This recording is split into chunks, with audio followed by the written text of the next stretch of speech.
Hello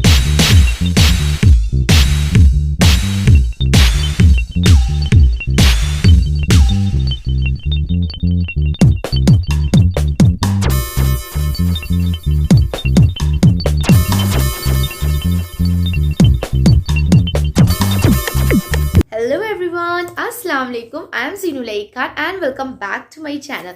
तो आज मैंने इस मेकअप लुक को engagement guest party makeup look किया है और आप इस लुक को वेडिंग सीजन में भी कर सकते हैं, वेडिंग पार्टीज के लिए भी इस मेकअप लुक को क्रिएट कर सकते हैं। मैंने यहाँ पर पीकॉक ब्लू कलर का सूट वेयर किया है and glittery eye makeup look भी इसी तरह से क्रिएट किया है। बहुत ही इजी पीजी मैंने इस मेकअप लुक को क्रिएट किया है। अगर आपको मेरा ये वीडियो देखने के बाद हेल्पफुल लगे तो प्लीज मेरे चैनल को सब्सक्राइब जरूर करिएगा। आप इस वीडियो को अपने फ्रेंड्स एंड फैमिली के साथ भी शेयर कर सकते हैं। वीडियो को देख लेते हैं। Let's get started.